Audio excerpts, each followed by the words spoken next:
नमस्कार, आप देख रहे हैं महाखबर। मैं सुधाकर सिंह। पूरे देश में आम चुनाव का शोर बढ़ा हुआ है। हर पार्टी अपने अपने तरीके से वोटरों को लुभाने में लगी हुई है। दिल्ली में हम सब जानते हैं कि आम आदमी पार्टी का खूब लोगों को खूब आशीर्वाद मिलता है। आम आदमी पार्टी को खूब जन समर्थन मिलता है। इस बीच हम पहुंचे हैं नॉर्थ ईस्ट डिस्ट्रिक्ट में, जहां से चुनाव लड़ रहे हैं भाजपा से मनोज तिवारी, और यहाँ से ये सीट गठबंधन को गई है, जिसमें कांग्रेस को ये सीट गई है और यहाँ से कांग्रेस से कन्हैया कुमार चुनाव लड़ेंगे। हम समझने की कोशिश करते हैं और जानने की कोशिश करते हैं कि क्या माहौल चल रहा है, लोग किसको वोट देंगे, क्या मनोज तिवारी जितना दावा कर रहे हैं कि उन्होंने काम किया है उसकी सच्चाई जानने की कोशिश करेंगे और समझने की कोशिश करेंगे कि क्या माहौल क्या है। पहले तो स्वागत है आपका महाखबर में। मुझे ये बताएं गगन जी कि इस बार 10 साल से सांसद है मनोज तिवारी जी, अब की बार क्या लगता है जनता किसको चुनेगी? नमस्कार जी। हमारे यहाँ 10 साल से मनोज तिवारी जी जो भाजपा से एमपी हैं वो हमारी सीट पर रहे हैं और 10 साल के अंदर उन्होंने ऐसा कोई भी काम नहीं किया जिसके आधार पर वो वोट मांग सकें। वो बरगलाते हैं लोगों को, जैसे कि भाजपा पिछले 10 सालों से बरगलाती आ रही है, ऐसे ही मनोज तिवारी जी भी लोगों को बरगलाते हैं कि मैंने ये काम किया है, वो काम किया है। जितने भी दिल्ली गवर्नमेंट के हमारे काम थे वो सारे कामों को अपना काम बताकर गिनवाते हैं। और हमारी विधानसभा में स्पेशली एक सिंगल ईंट अगर मनोज तिवारी जी ने लगाई है तो दिखा दे कहाँ पर लगाई है। हम भी बेचैन हैं उस सीट को देखने के लिए, उस काम को देखने के लिए जो मनोज तिवारी जी ने करवाया है, जिसके आधार पर वो वोट मांगने के लिए फिर तीसरी बार आ गई हैं। आपने कहा कि एक ईंट भी दिखा दे और उसके विपरीत वो लगातार काम का क्लेम कर रहे हैं, काम बता रहे हैं। आपने कहा कि जो भी काम हुए हैं वो दिल्ली सरकार से काम हुए हैं। दिल्ली सरकार से कौन से काम हुए हैं, आप मुझे वो बताएं। हमारे एरिया के अंदर जितने भी डेवलपमेंट वर्क हुए हैं टोटल दिल्ली गवर्नमेंट के थ्रू हुए हैं। चाहे हमारा बुराड़ी बांध हो, चाहे हमारे CD9 का जो बांध हो, चाहे जितना भी एरिया डेवलप हो रहा है, जितना एरिया नालियाँ, गलियाँ, सड़कें, टोटल जितना भी एरिया के अंदर डेवलपमेंट हो रहा है, जो मूलभूत सुविधाएं जो पब्लिक को मिल रही हैं वो टोटल दिल्ली गवर्नमेंट की तरफ से मिली हैं। दिल्ली गवर्नमेंट की तरफ से, केजरीवाल सरकार की तरफ से मिली है। तो वो लगातार इस बात का क्लेम कर रहे हैं कि हमने इतनी सड़कें बनवा दी, दिल्ली मेट्रो बनवा दिया, इतने पुल बनवा दिए। कुछ नहीं बनवाया। अगर बनवाया है तो 10 रुपये की RTI लगती है, वो RTI भी उन्होंने लगाई होगी, वो हमें प्रूफ के साथ दिखा दे कहाँ पर लगवाया है। इस बार ये सीट गठबंधन को गई है तो कितना सामंजस्य बैठ पा रहा है आम आदमी पार्टी में और कांग्रेस के लोगों में, क्या लगता है? सब एकाग्रित हो चुके हैं और भाजपा के खिलाफ पब्लिक का भारी रोष है। उनके झूठे ढकोचलों, झूठे वादों से पब्लिक परेशान हो चुकी है। वो सब समझ चुकी है पब्लिक की ये कुछ नहीं करने वाले, सिर्फ बोलने के लिए आते हैं। दूसरी तरफ हमारे केजरीवाल साहब ने, हमारे CM साहब ने जो दिल्ली के लिए किया है वो एक वरदान कह सकते हैं। ऐसा पूरे देश के अंदर किसी ने भी पब्लिक के लिए जन जन तक जो सुविधाएं पहुंचाई हैं वो किसी ने भी नहीं पहुंचाई। चाहे वो बिजली फ्री हो, पानी फ्री हो, लेडीज़ के लिए फ्री बस में यात्रा हो, चाहे तीर्थ धाम हो, चाहे कुछ भी ऐसी सुविधाएं हो। अभी नई स्कीम है जो हर 18 वर्ष से ऊपर जितने भी लेडीज़ हैं सभी को 1000 रुपये की एक राशि पर मंथ मिलेगी, उसकी भी घोषणा CM साहब ने करी थी।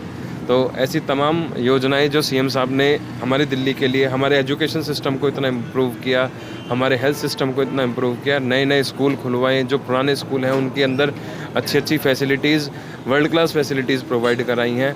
जितने भी गवर्नमेंट हॉस्पिटल्स हैं उनकी कंडीशन इतनी ज़्यादा इम्प्रोवाइज़ की है कि आज की डेट में हज़ारों की तादाद में पर डे के हिसाब से लोग अपना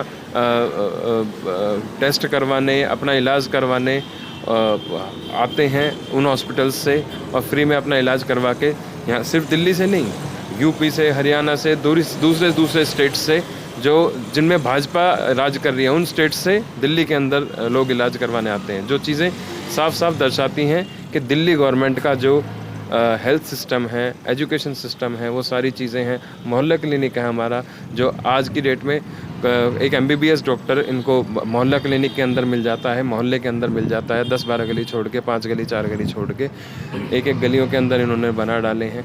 तो मोहल्ला क्लिनिक जैसी इतनी अच्छी फैसिलिटी दी है, जो गरीब लोग होते हैं वो बाहर दूर बड़े हॉस्पिटल्स में या प्राइवेट हॉस्पिटल्स में जाने की जगह एक मोहल्ला क्लिनिक में चले जाते हैं, जहाँ उनको जो बेसिक फैसिलिटीज़ हैं, बेसिक दवाइयाँ हैं, वो सारी भी उनको मिल जाती हैं। ऐसी फैसिलिटीज़ केजरीवाल सरकार ने पब्लिक को पहुँचाई है, जिसकी वजह से पब्लिक जो है केजरीवाल सरकार को बहुत ज़्यादा पसंद करती है। ठीक है, आप एक बात मैं यहीं रोकता हूँ। आप एक बात ये कह रहे हैं कि दिल्ली सरकार ने स्वास्थ्य पे काम किया, दिल्ली सरकार ने स्कूल पे काम किया, दिल्ली सरकार ने बहुत काम किया है। वहीं दूसरी तरफ अगर भाजपा की बात करें तो लगातार मनोज तिवारी कहते हैं कि इस बार जिसको गठबंधन से टिकट मिला है वो देशद्रोही है, वो राष्ट्रद्रोही है। तो राष्ट्रद्रोही बनाम राष्ट्रहित हितैषी की एक लड़ाई चल रही है, इस पे क्या देखिए जी, सुप्रीम कोर्ट से ऊपर ना मैं हूँ, ना आप, ना मनोज तिवारी जी हैं। अगर उनको थोड़ी सी भी सुप्रीम कोर्ट की अगर इज्जत वो करना जानते हैं तो सुप्रीम कोर्ट ने कन्हैया को क्लीन चिट 2016 में ही दे दी थी कि उनके खिलाफ जो बयानबाजी हो रही थी, जिस वीडियो के आधार पर उनके ऊपर एलिगेशंस लगाए जा रहे थे कि इस तरीके से उन्होंने देश हित के मतलब देश के खिलाफ कुछ बोला है, अगर ये उन सारे बयानों को सुप्रीम कोर्ट ने झुटलाया है। मैंने, आपने या किसी ने या फिर आम आदमी पार्टी ने या कांग्रेस ने नहीं झुटलाया, सुप्रीम कोर्ट ने झुटलाया है कि वो जो वीडियोस थी वो सारी वीडियोस फेक हैं, मैनिपुलेटेड हैं, नकली हैं। तो जब सुप्रीम कोर्ट उन चीज़ को बोल चुके हैं, सुप्रीम कोर्ट की जजमेंट उसमें आ चुकी है, तो मुझे नहीं लगता मनोज तिवारी या फिर कोई और ऐसे एलिगेशन इन चीज़ों पे लगाते हैं, तो उन लोगों को कंटेम्प्ट ऑफ कोर्ट से थोड़ा डरना चाहिए।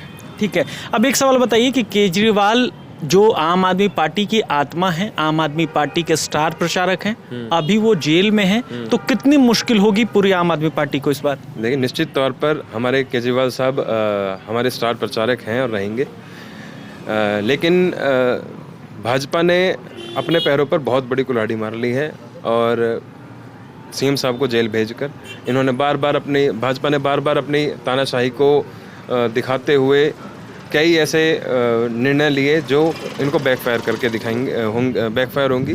हमारा 25 मई को चुनाव है, 4 जून को रिजल्ट है, उसका आप क्लियर रिजल्ट्स में देख लेना कि पब्लिक उससे कितनी ज़्यादा हताश हो चुकी है भाजपा के इन तानाशाही डिसीजंस की वजह से। ना ही इनको सुप्रीम कोर्ट की शर्म करनी, ना इनको इलेक्शंस में इनको ध्यान दें। आप चंडीगढ़ को देख सकते हैं, चंडीगढ़ में क्या करा, सुप्रीम कोर्ट ने कॉग्निजेंस लिया, किस तरीके से जो आम आदमी पार्टी के पक्ष में वोट्स गई थी उन सारी वोट्स को कैंसिल करके भाजपा के मेयर को जिताया गया। अभी दिल्ली के अंदर देख लीजिए, दिल्ली के अंदर एलजी ने अपना रोल निभाते हुए, अपने रोल का मिसयूज़ करते हुए मेयर इलेक्शंस को अवॉइड करा दिया, डिले करा दिया। अभी 4 दिन पहले की बात है ये। तो इससे अलग कॉन्स्टिट्यूशन की इनको कोई परवाह नहीं है, कॉन्स्टिट्यूशन के खिलाफ ये चलते हैं। हमारे 2018 से 19 के बीच में 51,000 स्कूल यूपी के बंद कर दिए जो कि गवर्नमेंट स्कूल्स थे, और 13,000 प्लस स्कूल सिर्फ 1 साल के, बता रहा हूँ मैं आंकड़ा, बाकी का नहीं बता रहा। 13,000 प्लस प्राइवेट स्कूल नए खोले गए। तो सरकारी स्कूल जिसमें कि एक गरीब घर का बच्चा पढ़ता है, जिसमें फैसिलिटीज़ गरीब लोगों के लिए मिलती है, जो कॉन्स्टिट्यूशन ने एक हेल्प प्रोवाइड करी है गरीबों के लिए, तो एक फंडामेंटल राइट था कि गरीबों को एजुकेशन प्रोवाइड होनी चाहिए। 51,000 स्कूल अगर बंद करे गए हैं सिर्फ यूपी के अंदर, और ऐसे और भी स्टेट्स भी हैं। अगर आप देखना चाहेंगे, अगर सारे आंकड़े अगर निकालना चाहेंगे, गूगल पे सब चीज़ मिलेंगी। तो ऐसे स्कूल अगर बंद हुए तो नुकसान किसको मिला है? जनता को नुकसान मिला है, गरीब लोगों को नुकसान मिला है, और फ़ायदा किसको हुआ है? प्राइवेट सेक्टर को। तो ये जो भाजपा है ये प्राइवेट सेक्टर की तरफ ध्यान देना चाहती है। आज की पहले हमारे जितनी ट्रेन्स थी सब पे लिखा था भारतीय रेलवेज, अब क्या लिखा था? अदानी रेलवेज। क्यों लिखा रहता है? हमारे देश का नाम से बड़ा अदानी का नाम हो गया।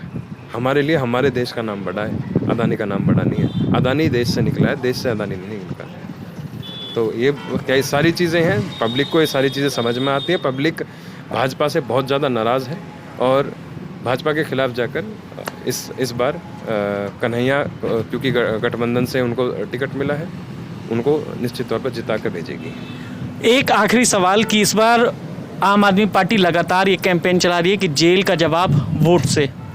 चुनाव आयोग ने आपके कैंपेन सॉन्ग को बंद कर दिया है, रोक लगा दी है। क्या लगता है कि जनता इस बार जेल का जवाब वोट से देगी?